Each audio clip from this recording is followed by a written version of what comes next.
Answer देखने से पहले ऑनेस्टली अपना अपना स्कोर लिखकर भेज देंगे कमेंट बॉक्स में, राइट? सो चलो डिस्कस करें। Question number 1, the primary purpose of the editorial is to, क्या पर्पस है? क्रिटिसाइज करना for India for failing to secure exemptions under CBAM। देखो, प्राइमरी पर्पस ये नहीं है, उसने हर जगह पे एडिटर ने अप्रिशिएट किया है इंडिया की पॉलिसी को, लेकिन उसने कहा है कि अगर CBAM को थोड़ा और नेगोशिएट कर लेता इस मुद्दे पर तो ज्यादा अच्छा रहता। ठीक है। B, highlight the economic dominance of the European Union. ये भी उसने कहीं नहीं कहा है, क्योंकि क्या बताया कि 2024-25 में इंडिया का जो टोटल ट्रेड था उसमें से 16% जो था वो EU के साथ था। तो इकोनॉमिक डोमिनेंस शो नहीं करता है ये चीज। क्लियर हो गया? सी, evaluate the India EU FTA as a mature and balanced negotiation। Answer यही है, क्योंकि उसने शुरुआत से लेके अंत तक ये बोला है कि जितनी भी FTAs किए थे वो सारे ही अच्छे थे, सब में अपनी बात को नेगोशिएट कर पाया इंडिया, लेकिन CBAM पर थोड़ा और नेगोशिएट कर लेता तो बहुत अच्छा रहता। ठीक है, तो दिस इज द आंसर।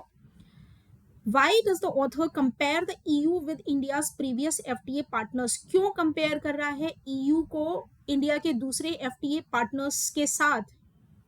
क्योंकि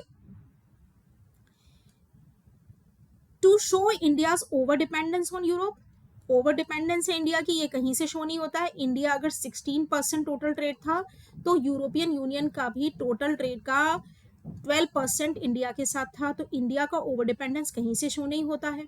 ठीक है। दूसरा, to highlight the relative significance of earlier FTA, क्योंकि वो हाईलाइट करना चाहता है पहले जो FTA है उनकी रिलेटिव सिग्निफिकेंस को, मतलब अभी जो है वो कम इंपॉर्टेंट है और जो पहले हुए तो वो ज्यादा इंपॉर्टेंट है। तो ये चीज बिल्कुल ऑपोजिट है। उसने क्या बोला है कि पहले वाले जो FTAs हुए थे उनमें यूरोपियन कंट्रीज की जो इकोनॉमीज थी उनका साइज कंपैरेटिवली स्मॉलर था और वो उतने ज्यादा सिग्निफिकेंट नहीं थे। तो ये आंसर नहीं है। C, to emphasize the scale and complexity of negotiating with the EU। So this is the answer.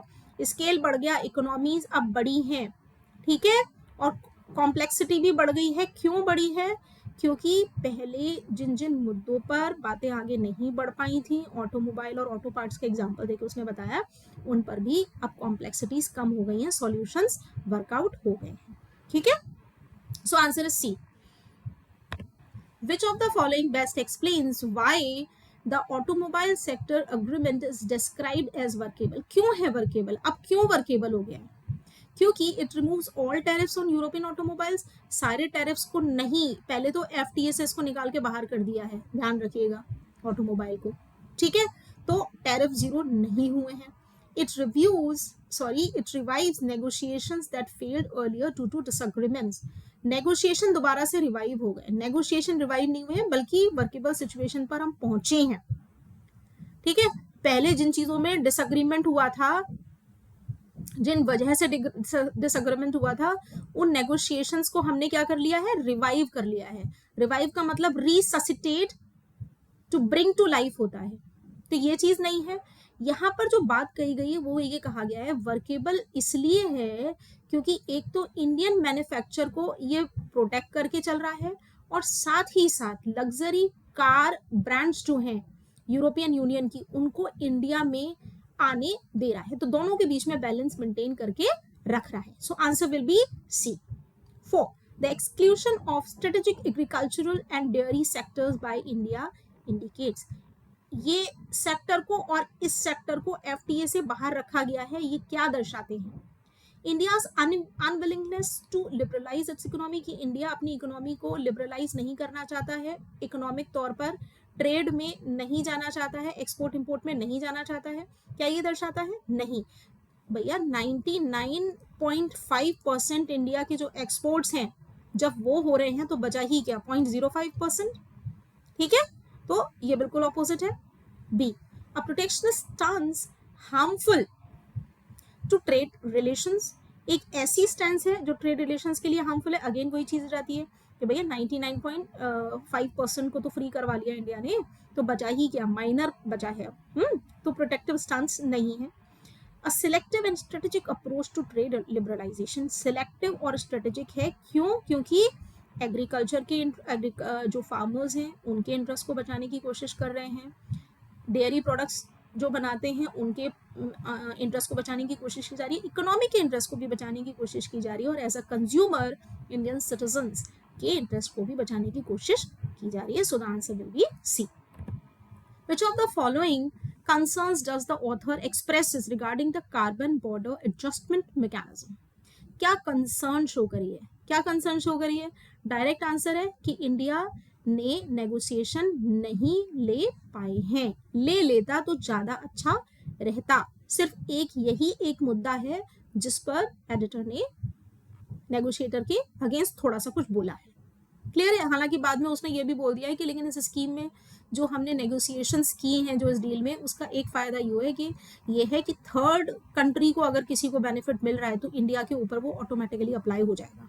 ठीक है, तो answer will be C. The statement that CBAM concessions given to a third country would apply to India implies, क्या imply करती है ये चीज? सीधा सा, India insured a safeguard against future disadvantage. Future में अगर इंडिया को कोई नुकसान होने वाला है तो उसके अगेंस्ट इंडिया ने अपने आप को पहले ही सेफगार्ड कर लिया है, क्योंकि अगर थर्ड कंट्री को किसी को बेनिफिट मिलता है तो इंडिया को अपने आप मिल जाएगा. According to the editorial, which factor is crucial for India to fully benefit from the FTA in future? कौन सा फैक्टर बहुत ज़्यादा ज़रूरी है? क्या बताया था कि 27 कंट्रीज़ की लैंग्वेज में इस FTA को पहले तो ट्रांसलेट होना है, उसके बाद यूरोपियन पार्लियामेंट में उसे गो अहेड मिलना है. तो ये काम जितना जल्दी हो जाएगा उतना ही इंडिया के लिए फायदेमंद रहेगा. तो चलो ऑप्शन देखते हैं. Immediate reduction, which factor is crucial? कि वो EU के साथ जो EU के जो टैरिफ हैं उनमें इमीडिएट रिडक्शन हो जाएगा, ये फैक्टर क्रूशियल है. अरे भाई, ये तो रिजल्ट के लिए क्या फैक्टर क्रूशियल है ये पूछा है, ये तो रिजल्ट है, इसके लिए क्या चाहिए? Faster translation of the agreement, ये है अग्रीमेंट का फास्टर ट्रांसलेशन हो जाए. C, reforms to promote large scale manufacturing, यही बोला है इन्होंने क्या बोला है कि अगर आप फॉरेन इन्वेस्टर्स को अट्रैक्ट करना चाहते हो तो सबसे पहले अपनी मैन्युफैक्चरिंग सेक्टर में रिफॉर्म्स लेकर आओ. ठीक है, अगर आपको FTA अग्रीमेंट से बेनिफिट होना है लॉन्ग टर्म में भी, right. The tone of the editorial can be, ये आपको देखने में सही लगेगा फास्टर ट्रांसलेशन ऑफ अग्रीमेंट, लेकिन इन्होंने इस ऑप्शन को पूरा बताया नहीं है कि इसका मतलब क्या है. Faster translation of agreement in 27 European countries and then final implementation अगर लिखा होता तो ये फिर आंसर आपका हो जाता. ठीक है. The tone of the editor can best be described as sceptical और पेसिमिस्टिक. स्केप्टिकल कहीं भी नहीं है, स्केप्टिकल का मतलब होता है जब शक होता है चीज़ों में, तब. शक जैसी कोई चीज़ नहीं है. उसने हर चीज़ को अप्रिशिएट किया है, जितने भी 8 FTAs पहले हुए प्लस जो अभी FTA हो रहा है उसको भी उसने सबको प्रेज ही किया है, एक्सेप्ट फॉर क्या था CBAM, उसको छोड़ के बाकी सबको प्रेज किया है. ठीक है. न्यूट्रल का मतलब होता है, मैंने आपको पहले ही बताया, अनकंसर्न्ड अप्रोच होना, ये बिल्कुल भी नहीं है. एप्रिशिएटिव येट कॉशियसली रियलिस्टिक, यही है.